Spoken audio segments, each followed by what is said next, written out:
Hey guys, അങ്ങനെ ദേ നമ്മൾ അമ്പും കാര്യങ്ങളൊക്കെ കഴിഞ്ഞിട്ട് എല്ലാവരും കൂടി നൈറ്റ് ഇറങ്ങി കൊടുക്കുകയാണ് കേട്ടോ. അപ്പോൾ പരിപാടി എന്താണെന്ന് വെച്ച് കഴിഞ്ഞാൽ ദേ നമ്മൾ പടക്കവും കമ്പിത്തിരി മൂളി സംഭവങ്ങളൊക്കെ കത്തിക്കാൻ വേണ്ടിയിട്ടാണ് ഇറങ്ങിയിട്ടുള്ളത്.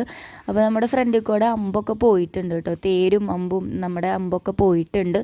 അപ്പോൾ അമ്പ് പോകുന്ന ടൈമിൽ നമ്മൾ പടക്കവും സംഭവങ്ങളൊക്കെ കത്തിച്ചു, മൂളി കത്തിച്ചു, ഒക്കെ കത്തിച്ചതിന് ശേഷം പിന്നെ നമ്മൾ സ്റ്റാർട്ട് ചെയ്തു കേട്ടോ.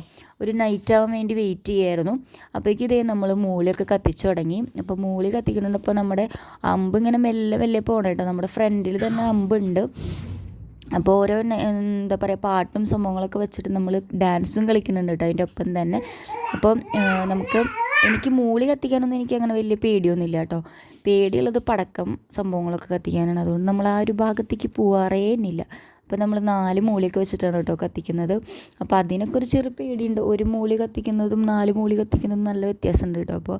അപ്പോൾ അതിൻ്റെ ഒരു ടെൻഷനും കാര്യങ്ങളൊക്കെ ഉണ്ട് കേട്ടോ. പിന്നെ പടക്കമല്ല, നമ്മളിപ്പോൾ ശ്രദ്ധിച്ച് വേണമല്ലോ അത് സംഭവം ചെയ്യാൻ വേണ്ടിയിട്ട്, കൈകാര്യം ചെയ്യാൻ വേണ്ടിയിട്ട്. പടക്കം പൊട്ടിക്കുമ്പോഴായാലും നമ്മൾ എന്താ പറയുക ഇത്തി മാറി നിന്നിട്ടാണ് കത്തിക്കുന്നത്. പിന്നെ ഈ ഒരു ഇതിലേക്ക് നമ്മൾ അപ്പൂസിനായാലും മിയൂസ് വന്നിട്ടുണ്ടായിരുന്നില്ല. അപ്പൂസിനൊന്നും നമ്മളിതിലേക്ക് കൊണ്ടുവന്നിട്ടില്ല കേട്ടോ. കാരണം പുകയും കാര്യങ്ങളൊന്നും അടിക്കണ്ടെന്ന് വെച്ചിട്ട്, പിന്നെ അതുപോലെ തന്നെ ഈ ഒരു സംഭവം തെറിക്കുമല്ലോ. അപ്പം അതുകൊണ്ട് അവനെ ഇവിടെ കൊണ്ടുവന്നിട്ടില്ല. നമ്മൾ അവനെ വീട്ടിലിരുത്തി കൊടുക്കുകയാണ് കേട്ടോ. അമ്മമാരുടെ കയ്യിൽ എടുത്തു കൊടുക്കണം. അതിന് ശേഷം തന്നെ നമ്മൾ അമിട്ട് പൊട്ടിച്ചു തുടങ്ങി കേട്ടോ. അപ്പോൾ നമ്മൾ വീടിൻ്റെ ഉള്ളിൽ തന്നെയാണ് വെച്ചത്. മുകളിലേക്ക് ആക്കാനുള്ള ഒരു ഇതിലേക്ക് വെച്ചിട്ടുണ്ടായിരുന്നു. അപ്പോൾ ചിലതൊക്കെ പൊട്ടി, ചിലതൊക്കെ ഒന്നും പൊട്ടത്തിരി ഇതായിരുന്നു. പിന്നെ എന്താ പറയുക ഇങ്ങനെ ഇടുങ്ങിയ ഒരു സ്ഥലമായതുകൊണ്ടാണോ എന്നറിയില്ല. എന്നാലും അത്യാവശ്യത്തിന് നല്ലത് പൊട്ടി കഴിഞ്ഞിട്ടുണ്ടായിരുന്നു കേട്ടോ. അങ്ങനെ അതിന് ശേഷം ഇന്നത്തെ അവസാനത്തെ പടക്കം നമ്മളിത് പൊട്ടിക്കുകയാണ് കേട്ടോ. അത് കഴിഞ്ഞിട്ട് പിന്നെ ഏറ്റവും അവസാനം എന്താണെന്ന് വെച്ച് കഴിഞ്ഞാൽ കമ്പിത്തിരികൾ മാത്രമായിട്ടോ. അപ്പോൾ എന്ത് ചെയ്തു, എല്ലാവരും കൂടിയിട്ട് വട്ടത്തിൽ നിന്നിട്ട് പാട്ട് പാടിയിട്ട് അമ്പ് സംഭവങ്ങളൊക്കെ പോയി.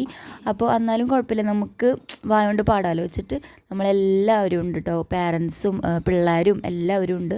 പാരൻസ് എല്ലാവരും ഒന്നും ഇല്ല കേട്ടോ. എൻ്റെ അമ്മയൊന്നും ഉണ്ടായിരുന്നില്ല. ബാക്കി കുറച്ച് അച്ഛനും കുഞ്ഞാൻ്റെയും വലിയപ്പച്ചനും എല്ലാവരും കൂടിയിട്ട് മാത്രമേ ഉണ്ടായിരുന്നുള്ളൂ. അപ്പോൾ അവർ ആയിട്ട് നമ്മൾ എല്ലാവരും കൂടിയിട്ട് പാട്ട് വെച്ച് കമ്പിത്തിരി ഇങ്ങനെ കത്തിച്ചുകൊണ്ടിരിക്കുകയാണ് കേട്ടോ. അപ്പോൾ അതാണ് ഇന്നത്തെ ഈ ഒരു വിശേഷം എന്ന് പറയണത്.